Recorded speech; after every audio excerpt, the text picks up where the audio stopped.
캘리포니아에서 부동산 매매 시 또는 비즈니스 거래 시에는 반드시 계약이 성립되는데 계약서 성립과 이행 중에 법정 소송에 휘말리게 되는 경우가 있습니다. 오늘은 상법소송 부동산법 전문 이원석 변호사님 모시고 구체적인 법적 케이스에 대한 예를 몇 가지 소개해드리는 시간으로 준비했습니다. 변호사님 만나볼게요. 안녕하세요. 네, 안녕하세요. 반갑습니다, 변호사님. 오랜만이네요. 네. 오랜만에 뵙습니다. 한 달이 금방 빠르게 가네요. 네, 맞습니다. 벌써 7월이에요. 글쎄 말이에요. 네. 변호사님, 부동산을 구입하거나 팔 때 혹은 비즈니스상 거래가 이루어질 때 계약서를 작성하게 되고 그 계약서에 따라서 비즈니스 간의 거래가 이루어지게 되는데요. 때로는 불미스럽게도 소송에 휘말리게 되는 경우가 종종 생깁니다. 이 방송 청취하고 계시는 청취자 여러분 중에 혹 피해를 입고 계신 분들 중에서 소송을 해야 될지 안 해야 될지에 대한 고민을 하고 계시는 분들 많을 텐데요. 오늘은 구체적인 신뢰를 좀 소개해 주시고 케이스 판결이 어떻게 나왔는지, 왜 그런 어떤 근거에서 그런 판결이 나왔는지 좀 분석해 주시면 같은 고민을 갖고 계시는 분들께 많은 도움이 될 것 같습니다. 먼저 첫 번째 케이스부터 좀 소개를 해드릴게요. 부동산 매매에 관련된 케이스에 대한 질문입니다. 부동산 매매 시에 많은 계약의 조건들이 있는데요. 계약의 모든 조건이 충족해야만 계약이 성립되는지 궁금합니다라는 질문인데 실제로 좀 이런 케이스가 있었다고. 네, 합니다. 맞습니다. 네. 그래서 이제 간단하게 그 케이스에 대한 그 팩트를 말씀을 드리자면, 네. 이제 그 셀러와 부동산을 소유한 셀러와 바이어가 계약을 맺었고, 그래서 이제 바이어가 이제 여러분이 아시다시피 부동산 계약을 할 때는 디파짓을 하지 않습니까? 네. 그래서 2만 불을 디파짓을 했습니다. 계약 조건이 어떤 조건이었냐면, 바이어가 30년 융자 네. 은행에서 받을 때 이자가 8.5%라는 조건이 있었어요. 네. 그런데 이제 에스코로가 진행이 되면서 그 바이어가 그 이자를 은행에서 이제 대출 신청을 했는데 네. 8.5%는 받지를 못하고 네. 9%를 받게 됐거든요. 네. 물론 바이어 입장에서는 뭐 여기저기 최선을 다해서 알아보고 네네. 8.5%를 받기를 원했지만 결국은 9%로 분이 받지 못하기 때문에 셀러에게 계약을 파기를 요구를 하고 네. 처음에 디파짓을 했던 2만 불을 돌려달라는 이런 신청을 했거든요. 네. 그런데 이제 셀러 입장에서는 만약에 바이어가 8.5%를 미국 은행에서 융자를 받지 못한다고 한다면 네.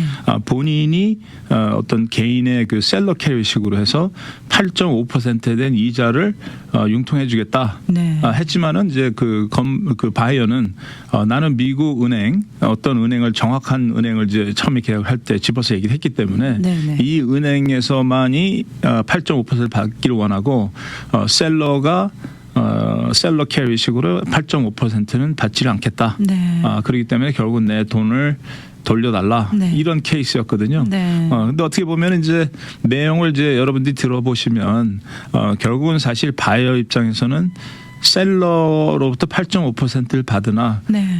미국 은행에서 8.5% 받은 뭐 본인이 8.5%는 마찬가지인데 네. 그 계약에 분명히 어떤 은행 이름을 지적을 해서 8.5%를 받겠다고 했는데 네. 그건 받지를 못했기 때문에 바이어가 계약을 파기하고 2만 불을 돌려달라고 했던 그 신청을 법원에서는 8.5%를 미국 은행에서 받는 조건이었기 때문에 네. 셀러가 8.5%를 셀러 캐리를 해준다는 그런 조건은 바이어가 원하는 조건이 아니었기 때문에 돈을 돌려줘라 하는 네. 이런 내용이었죠. 무조건 이렇게 계약서에 정확하게 명시되어 있는 거는 분명히 따라야 되는 거군요. 그래서 이 케이스를 이제 보시면 네. 여러분들이 이제 기억하셔야 될 게 이래서 계약이 굉장히 중요하다는 게 사실 이 케이스를 통해서 우리가 배울 수 있는 건 이런 거겠죠. 계약이라고 다 계약이 아니고 네. 어떻게 해서든지 어떤 계약을 맺으려고 한다면 셀러 입장에서는 바이어가 합당하지 않은 이유로 계약을 파기하고 떠나는 것을 못하기 위해서 네. 계약을 꼼꼼히 계산을 하고 생각을 하고 받아들여야 될지 해야 될 거고 네. 역시 바이어 입장에서도 어떤 조건을 내걸어서 계약을 했을 때 셀러가 정당하지 않은 이유로 빠져나가지 못하도록 어떤 조건을 달아야 되거든요. 네. 그러니까 예를 들자면 이번 케이스 같은 경우는 어느 은행에서 8.5%의 이자를 받는 조건으로 구매하겠습니다 하는 그 계약서를 제출했을 때 네. 내가 셀러의 변호사였다고 한다면 네. 이 조건은 이런 식 때문에 계약을 파기할 수 있기 때문에 어떤 은행이라고 정하지 말아야 될 것이 첫 번째. 네. 두 번째로는 8.5%가 아니라 현 시세의 적당한 이자율 이렇게 하면 바이어가 아마 계약을 파기를 못했을 거예요. 네. 그런데 어느 은행에 8.5% 지적을 하고 이 조건이 안 될 경우에 나는 계약을 파기하겠습니다 하는 조건으로 이제 계약을 한 거거든요. 네. 그렇기 때문에 이제 어떻게 보면 케이스 전체를 보면 좀 우리가 얘기하는 대로 냄새가 나죠. 바이어가 네. 체인지만을 해서 계약을 파기하고 싶은 케이스였구나. 네. 하지만 법원에서는 조건이 맞지 않기 때문에 바이어한테 디파짓을 돌려줘라. 이런 판결이 났던 거죠. 네. 네. 계약을 잘한다라는 거는 결국은 어떻게 내가 나에게 유리하게끔 작성을 하는 게 계약을 잘하는 거다라고 얘기해도 될까요? 맞는 말씀이에요. 근데 네. 이제 나한테 당연히 계약은 나한테 유리한 조건을 계약을 해야 되지만 네. 만약에 아무리 유리한 계약을 했다 하더라도 상대방이 언제든지 무슨 일을 대서 계약을 파기할 수 있는 조건으로 빠져나갈 여기저기 조건을 달아서 나간다고 한다면 네. 그 계약은 제대로 된 계약이 아니죠. 아, 그렇군요. 그래서 상대방이 어떤 쌍방이 동의를 한 조건에 의해서 네. 정당한 이유로 계약을 파기하겠습니다 하는 건 당연히 파기를 해줘야 되겠죠. 네. 그렇지만은 지금 오늘 케이스에서 본 것처럼 어떠한 불합리한 네. 정당하지 않은 어떻게 말하자면 네. 한 이유로 계약을 파기하지 못하도록 왜냐하면 결국은 셀러 입장에서는 다른 사람한테 이 집을 팔고 시간을 낭비하지 않을 수 있었는데 네. 이 계약을 잘못했기 때문에 시간도 낭비하고 그렇죠. 결국은 돈은 돈대로 못 받고 네. 뭐 여러 가지 비용들이 지출이 되고 네. 했지 않습니까? 그래서 제가 이제 가끔 제 손님들 사무실에 오시는 분들 보면 계약을 뭐 자기가 본인이 대충 알아서 써서 뭐 온라인에서 다운로드해서 하신다 하는 분들도 있고 네. 계약을 좀 간단하게 보시면 미국 사람들이 영어를 못해서 과연 변호사한테 갈까요? 그렇지는 않죠. 네. 변호사들이 보는 어떤 계약의 그렇죠. 맹점이라고 할까? 네. 상대방이 빠져나갈 수 있다든가 아니면 반대로 상대방이 못 빠져나가게 하려면 언제든지 손님 입장에서는 빠져나갈 수 있는 어떤 조항을 만들어서 네. 빠져나갈 수 있도록 하는 게 또 변호사들의 일이지 않습니까? 네. 그러니까 계약을 할 때는 사실 이런 것들을 굉장히 집중적으로 보시고 불합리한 어떤 상대방의 행동 때문에 손해나지 않도록 이렇게 조심하시는 게 굉장히 중요하다고 볼 수 있겠죠. 네, 결국은 계약이라는 건 아까 말씀드렸다시피 나에게 유리한 것도 있지만 결국은 나 자신을 그리고 내 재산을 보호할 수 있는 어떤 그런 계약이 잘 이루어져야 잘한 계약이다라고 맞습니다. 말할 수 있을 맞습니다. 것 같습니다. 이 케이스를 통해서도 알 수 있지만 부동산 매매 계약 시에 좀 유의할 사항들이 몇 가지가 있는데 이 시간 통해서 다시 한번 좀 리마인드 해주시면 좋을 것 같습니다. 그래서 이제 부동산에 첫 번째 이제 제일 큰 게 뭐냐면 부동산과 관련된 계약. 네. 좀 말하자면 부동산 매매나 부동산 리스나 뭐 부동산에 대한 어떤 관련된 모든 계약서는 네. 일단 서면으로 돼야지만 유효하다는 이런 법이 있어요. 그러니까 네. 영어로 말하면 statute of fraud라고 하는데 예를 들자면 여러분들이 아셔야 될 게 항상 제가 느끼는 게 뭐냐면 똑같은 상황을 보더라도 변호사가 보는 거하고 네. 여러분들이 보시는 거는 영 다르다는 거를 항상 오늘 아침에도 내가 손님하고 하는 상담했었는데 네. 그분은 변호사가 아닌 상태에서 보는 상황하고 네. 제가 보는 거하고 영 다른 어떠한 그 인터프리테이션이 나오거든요. 네, 네. 그러니까 예를 들자면 이런 거죠. 제가 한 100명 앞에서 우리 김미연 아나운서님한테 내가 갖고 있는 집을 당신한테 무료로 주겠습니다 하고 사람 앞에서 악수까지 다 했어요. 네. 과연 그렇다면은 내가 계약에 의해서 악수까지 했기 때문에 100명의 증인이 있는데 네. 과연 내 집을 줘야 되는 계약이 성립이 되느냐 안 되느냐. 네. 여기엔 몇 가지 이슈들이 있긴 하지만 네, 네. 이 얘기는 왜 하냐면 서면으로 돼 있는 게 아니잖아요. 아, 그렇군요. 구두로 내가 약속한 거잖아요. 네. 그렇기 때문에 아무리 100명의 윈네스가 있다 하더라도 여러분들 생각하시기에는 100명이 증인이 있고 네. 하다못해 악수까지 다 해서 계약이 성립됐다고 했는데 구두 계약이 있는 거거든요. 네. 그러면 과연 이게 진짜로 그 계약이 성립이 되느냐? 그렇지는 않다는 거죠. 네. 왜냐하면 모든 부동산 계약은 서면으로 돼야 된다. 매매뿐만이 아니라 리스나 뭐 부동산과 관련된 모든 것들은 다 서면으로 하고 쌍방이 사인을 해야지만 유효하다. 네. 이런 게 제일 큰 어떤 계약일 것 같고요. 네. 그다음에 이제 부동산에 이제 매매를 하다 보면 이렇게 조건들이 닿지 않습니까? 지금 아까 지금 말씀한 대로 이자율이라든지 뭐 여러 가지 조건들이 달 수가 있어요. 그래서 네. 만약에 그 셀러 입장에서 매매 계약을 했는데 불합리한 이유로 셀러가 안 팔겠다고 할 경우에는 네. 바이어 입장에서는 본인이 계약을 위반한 사항이 전혀 없다고 한다면 강제로 부동산을 판매하게 할 수 있는 그런 권한이 있어요. 네. 그 이유는 왜 그러냐면 이 세상에 그 자리에 그 위치에 똑같이 생긴 부동산 단 하나뿐이 없는 거거든요. 네. 그렇기 때문에 그 바이어는 이 세상에 다 하나뿐이 없는 그거를 구매하려고 했는데 셀러가 안 팔겠다고 한다면 그거를 강제로 법정에다가 요구를 해서 네. 그 부동산을 살 수 있는 권한이 있고 그럴 경우에는 어떻게 하셔야 되냐면 보통 소송을 접수한 다음에 네.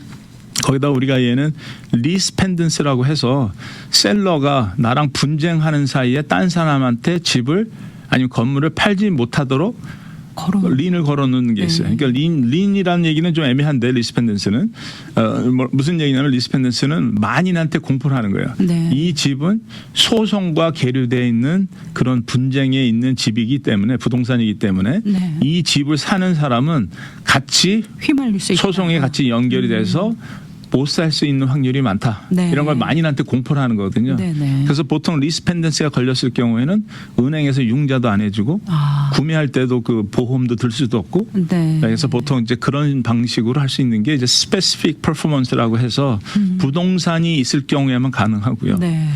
그다음에 이제 부동산이라고 한다면 이제 처음에 이제 그 구매를 하려고 이제 바이어 셀러가 흥정을 할 때에 네. 계약서 조건들이 여러 가지가 있거든요. 그러면 이제 계약서에 의해서 지금 현재로 사실 제가 지금 재판을 바로 앞둔 케이스가 하나가 있는데 네. 간단하게 뭐 어떤 케이스냐면 셀러가 땅이 꺼지고 집이 막 그렇게 슬라이딩 되는 그런 집을 파는데 네.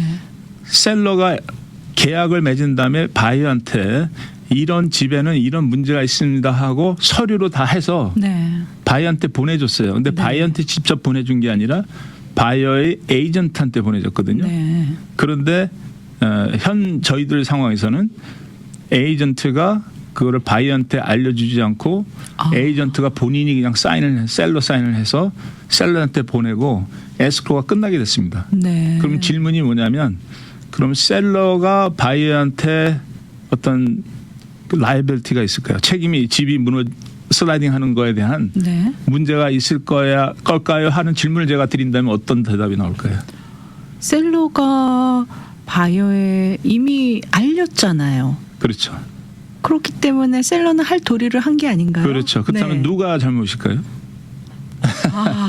어렵습니다. 어려워요. 네. 네. 그러니까 결국은 에이전트 그러니까 이제 그러면 이 케이스는 소송을 에이전트한테 걸어야 되나요? 아니면 셀러한테? 그렇죠. 그러니까 바이어한테? 이제 케이스가 이제 소송이 결국은 이제 에이전트 바이어가 네. 나중에 집을 사고 보니까 전혀 자기가 몰랐던 어떤 집에 문제가 있었던 거죠. 슬라이딩하고 문이 안 열리고 안 닫히고 막 이런 문제가 있어서 그래서 이제 바이어가 에이전트가 일하는 부동산 회사를 소송을 건 거죠. 네. 그리고 또 결국 셀러도 사실은 소송에 포함이 됐는데 네. 셀러는 이런 디스클로저를 다 했기 때문에 네. 그렇기 때문에 책임이 없다. 이렇게 해서 셀러는 빠져나가고 네. 현재로는 이제 에이전트와 부동산 회사 네. 상대로 이제 바이어가 같이 소송하고 있는 입장이죠. 네. 그런데 지금 제가 한 가지 좀 이 방송한 시간에 좀 잘못 아시는 점들이 이렇게 오해하시는 분들이 있는 것 같아요.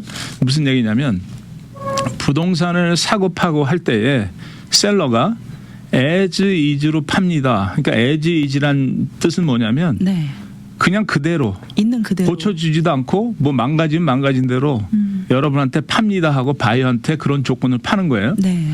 그러면 이제 과연 만약에 셀러가 눈에는 집이 이렇게 뭐 망가지고 구멍 나고 뭐 이러면 우리가 볼 수 있지만 네. 예를 들어서 땅이 슬라이드 한다는 조건일 경우에 그걸 미리 임의대로 셀러가 다 고쳐놨거든요. 예를 네. 들자면 그렇다면은 셀러는 알죠. 본인은 이미 다 어느 정도 고쳤기 때문에 보기에는 집이 멀쩡하지만 이제 시간이 지나면서 이게 네. 된다는 거를 에즈이즈로 팔았기 때문에 바이어한테 셀러가 에즈이즈를 팔면서 난 책임이 없다고 한다면 어떤 결과가 날까요? 근데 사실은 우리가 집을 살 때 홈 인스펙션을 하지 않습니까? 그럴 때도 안 나오나요? 그런 문제들이? 제가 여태까지 경험상 보면 네. 보통 우리가 에스코를 통해서 하는 홈 인스펙션 그 리포트를 보면 거의 그냥 겉에만 하는 정도지 아, 그렇군요. 중요한 사실 제대로 홈 인스펙션 해서 문제가 발견된 경우는 별로 물론 홈 인스펙션 해서 뭐 간단 어느 정도는 알지만 네. 그냥 우리가 에스코를 통해서 하는 홈 인스펙션 도 괜찮기는 해요. 그렇지만 이제 아무래도 홈 인스펙션이라는 그냥 겉에만 보고 이렇게 결정하는 거기 때문에 네. 아마 이런 큰 문제들은 홈 인스펙션에서 발견되기가 어렵지 않을까. 네. 그렇다면은 아까 다시 질문으로 돌아가서 네. 에즈이즈로 하게 된다면 셀러는 책임이 없을 것 같기도 한데요. 대부분이 그렇게 네. 생각하시죠. 왜냐하면 에즈이즈니까 바이어가 네. 본인이 예를 들어서 인스펙터를 정말 퀄리파이된 뭐 이런 인스펙션을 다 해서 나는 책임이 없지 않냐. 네가 알아서 보고 네. 마음에 들면 사고 말고 하라고 했는데 본인이 샀으니까 책임이 없다고 얘기하는데 그렇지가 않습니다. 아, 그렇군요. 우리가 이렇게 봐서 직접 집에 와서 이렇게 건물에 와서 이렇게 봤을 때 네. 눈에 확 들어오지 않고 오직 셀러만 알 수 있는 거기에서 오랫동안 살 수 있는 사람만 알 수 있는 어떤 문제가 있었다고 하는데 그거를 네.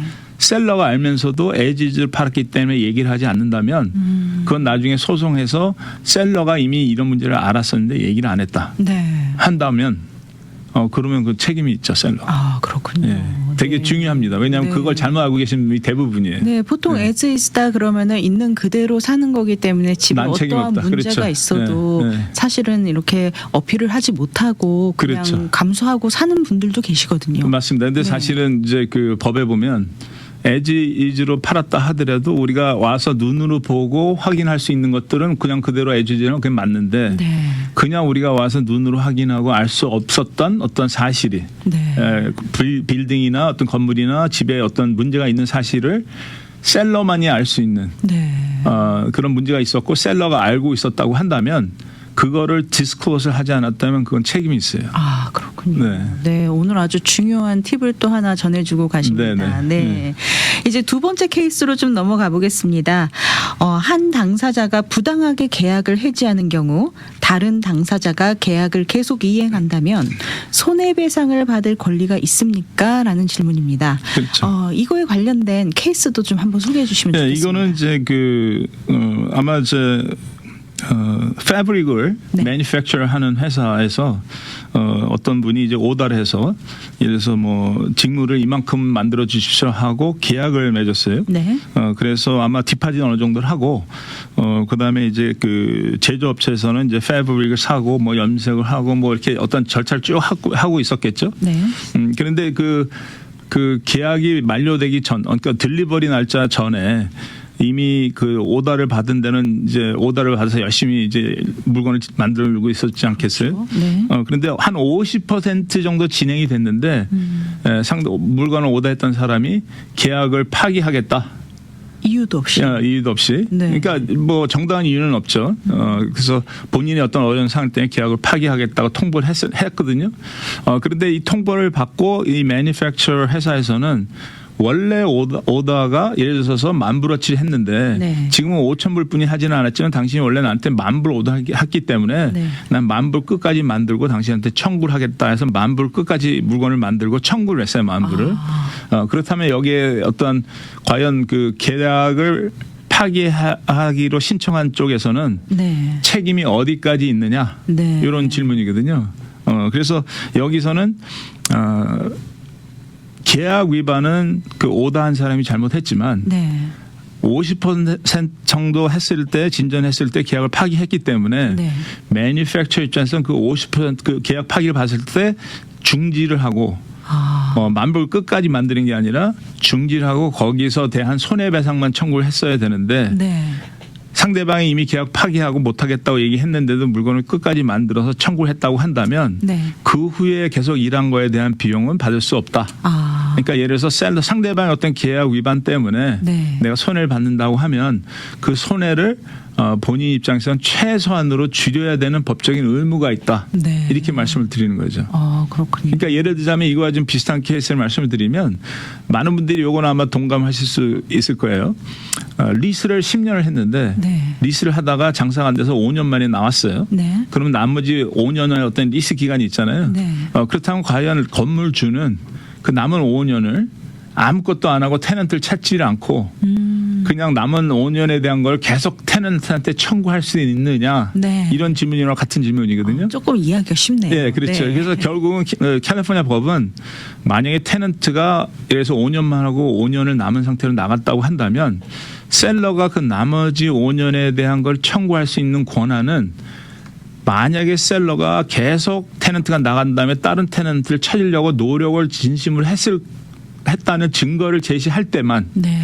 이렇게 내가 셀러가 뭐 부동산 에이전트 하여라고 테넌트 찾고 광고도 하고 했는데도 못 찾았는데 그게 5년이 걸렸다 네. 하면 그 나머지는 5년을 청구할 수 있지만 그렇지 않고 그냥 가만히 있어서 나머지 5년에 대한 거를 미리 나간 사람한테 청구한다고 한다면 네. 그건 받지 못할 수도 있다는 거죠. 네. 그러면 이런 케이스는 지금 조금 전에 소개해 주신 이 케이스에서는 50% 정도 주문이 완료된 상태였으면 거기서 중단을 하고 그렇죠. 그 50%에 대한 부분만 청구를 할 수 있는 건데 그렇죠. 100% 다 했기 때문에 나머지 50%는 청구를 받을 수가 없다. 그렇죠. 이런 손해배상 판결이 낸 그렇죠. 네. 맞습니다. 네. 네, 그렇군요. 네, 그래서 사실 여기에 아까 제가 예를 들어서 그 리스 계약에 대해서 이제 말씀을 드렸잖아요.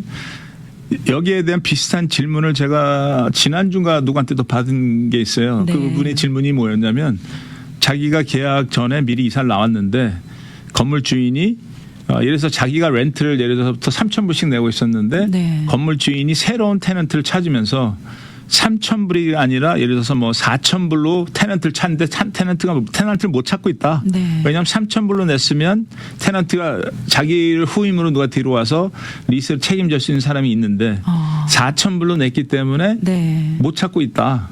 이렇다면은 이건 불합리적인 거 아니냐 이런 질문이 있거든요. 네, 네. 어떻게 생각하십니까? 글쎄요. 3,000불로 그냥 했었어도 됐을 것 같기도 한데요. 그렇죠. 그러니까 여기에 대한 정답은 네. 과연 그러면 이 사람이 나갔을 당시에 네. 현 시세 렌트가 3,000불이었냐 4,000불이었냐 네. 이거에 따라 좀 달라질 수도 있고요. 그다음에 이 건물주는 새로운 테넌트를 찾았다면 최소한 뭐 몇 년 리스를 사인을 해야 될 거 아닙니까? 네. 근데 이미 나간 사람은 예를 들어서 리스가 6개월만 남았다고 한다면 새로운 테넌트를 5년 사인할 때 그럼 과연 3,000불로 셀러가 해야 되느냐? 네. 그렇게 보면 아닐 수도 있겠잖아요. 네. 왜냐하면 6개월만 하는 게 아니라 셀러 입장에서 나머지 몇 년을 해야 되는 입장이니까. 네. 그래서 상황에 따라서 정답이 바뀔 수도 있다. 뭐 이렇게 말씀을 드릴 수 있을 것 같아요. 이 현 시세에 대해서 또 굉장히 좀 잘 알고 고민을 좀 많이 해보셔야 되겠네요. 어떤 금액을 책정을 한다던가 할 때. 그렇죠. 네. 너무 터무니없이 많이 청구를 한다던가 해도. 그래서 보통 이제 리스가 이렇게 많이 남은 사람들인 경우에는 제가 뭐 이런 케이스를 많이 도와드리는 분들도 꽤 많은데, 그러니까 건물 주인하고 이제 첫 번째 이제 이런 상황에서 손님이 오면 제가 여쭤보는 게 지금 계신 장소가 렌트가 잘 나가는 장소냐 아니면 외진 곳이고 테넌트 찾기가 굉장히 힘든 곳이냐 네. 여쭤봐서 만약에 장소가 괜찮고 우리가 아니더라도 다른 사람이 충분히 들어올 수 있는 아주 좋은 장소다고 하면 건물 주인한테 내고를 해서 당신이 테넌트 찾는 기간이 시간이 걸릴 테니까 네. 3달치나 4달치나 뭐 리스가 얼마 남았는지는 다르겠죠. 뭐 예를 들어서 5년 남았다면 건물 주인한테 뭐 3달치나 4달치 돈을 줄 테니까 이걸 받고 리스를 파기하고 우리 손님을 더 이상 책임 안 지는 조건으로 하자. 네. 이렇게 할 수도 있고, 만약에 영 테넌트를 찾기 힘들고 외진 곳이라고 한다면 그렇다면 그게 뭐 3, 4개월이 아니라 뭐 5, 6개월에 대한 돈을 주는 조건으로 해서 내가 당신한테 돈을 줄 테니까 네. 이걸 받고 나한테 더 이상 남은 리스에 대한 책임을 여기서 끝내는 조건으로 하자 해서 이렇게 합의서 사인하고 네. 끝나는 케이스들이 많이 있죠. 네. 이렇게 계약 해지에 대한 어떤 손해배상 청구라든가 권리에 대해서 좀 이 시간 통해서 조언의 말씀 좀 나눠주시면 좋을 것 같습니다. 우리 청취자 여러분들께 손해배상 청구 때는 어떻게 하면 우리가 좀 더 리즈너블하게 손해 보지 않고 이렇게 청구를 할 수 그렇죠. 있을지. 그러니까 이제 그러니까 건물주냐 테넌트냐에 따라 상황이 다르고. 네. 그러니까 이제 이런 경우도 있겠죠. 테넌트가 중간에 나갔는데 테넌트가 아무 재산이 없어요. 네. 그렇다면 과연 테넌트한테 소송에서 판결을 받아도 받을 수가 없겠죠. 하나도 받을 게 네. 없겠죠. 그렇다면 내고를 해서 그나마 2달, 3달이라도 살살 네. 말하자면 사살 저기를 해서 뭐 받을 얼마도 수 받는 게 있도록. 낫겠고 그렇지 않은 경우는 이제 그래서 각 상황마다 다르고 거기에 나오는 등장인물들이 누구냐 상황이 어떠냐에 따라서 되게 다를 수가 있거든요. 네. 그래서 이제 저희들이 이제 오시면 상황에 대해서 이런저런 얘기를 물어보고 네. 거기에 맞게 본인이 할 수 있는 게 뭐냐. 네. 그래서 이제 한 가지 이제 제가 손님들한테 항상 또 제가 말씀드리는 것 중에 하나가 건물주일 경우에 테넌트가 오는데 테넌트로서 돈을 제일 많이 주는 사람을 무조건 고르는 경향이 많은데 네. 그렇게 하면 안 된다. 왜냐하면 테넌트가 돈을 당장 많이 준다 하더라도 네. 일단 들어와서 어떤 경우 이런 경우도 있어요. 들어오자마자 한 달 렌트를 내고 그다음부터 안 내고 네, 맞습니다. 별의별 법적인 이 캘리포니아는 엄격히 말하자면 어떤 테넌트의 권한이 레지덴셜일 경우에 네. 테넌트의 권한이 굉장히 많고 커머셜 경우 올 때도 사실은 테넌트가 돈 안 내면서 건물주를 굉장히 어렵게 만드는 상황을 만들 수 있거든요. 네. 아주 뭐 장난칠 수 있는 방법들이 너무나 많습니다. 네. 그러니까 건물주 입장에서는 사실 변호사한테 와서 돈 안 내는 사람 내보내달라는데 왜 이렇게 오래 걸리고 안 되냐 하는 거는 잘 이해를 못 하시는 게 네. 테넌트들이 장난하려면 너무나 장난칠 수 있는 게 많아요. 네. 그래서 테넌트를 돈을 많이 주는 테넌트보다는 만약에 건물주인한테 장난을 치고 뭐 이런 식으로 해서 돈도 안 내고 막 1년씩 있고 이런 사람이 이런 장난을 하지 못하도록 네. 테넌트가 이런 장난하면 결국은 본인이 재정적으로 큰 손해를 보고 거기에 대한 책임을 질 수 있는 네. 잡이 좋다든지 크레딧이 좋다든지 재산이 있다든지 이런 사람은 후환이 들어서 장난을 못 치죠. 네. 그런데 무조건 돈 많이 내겠다고 하는 테넌트인데 아무것도 가진 게 없고 네. 막말로 뭐 배째할 수 있는 사람이라면 네. 가급적이 이런 테넌트는 집어넣지 말아야 된다. 참 쉽지 않은 것 같습니다. 네. 요즘은 네. 또 워낙 또 지능들이 높아서 그러니까요. 정말 좀 나쁜 마음을 먹고 사기를 치려고 작정을 하면 안 속아 넘어갈 수가 없겠더라고요. 맞아요. 네. 네. 서류도 참 굉장히 조직적으로 조작적으로. 아니 그러니까 제가 보기에는 이제 LA의 네. 어떤 사무실에서는 그런 법을 악용해서 네. 테넌트들을 도와줘서 뭐 어렵게 만드는 그런 데도 있더라고요. 네. 네. 오늘 좀 여러 가지 케이스를 저희가 직접적으로 소개를 해드리고 거기에 따른 또 해결책도 들어봤는데요. 상법소송 부동산법 전문 이원석 변호사님 오늘도 귀한 정보 나눠주셔서 감사합니다. 여러 가지 법정 케이스들의 실내를 다루는 시간 오늘 참 유익했던 것 같습니다. 도움받기 원하시는 분들 어디로 연락드리면 좋을까요? 네, 제 사무실 전화번호는 714-634-1234입니다. 네, 714-634-1234번 이원석 변호사님 사무실로 연락 주시면은요 자세한 상담 안내 받으실 수 있습니다. 오늘도 유익한 정보 함께 나눠주신 이원석 변호사님 함께 해주셔서 감사합니다. 감사합니다.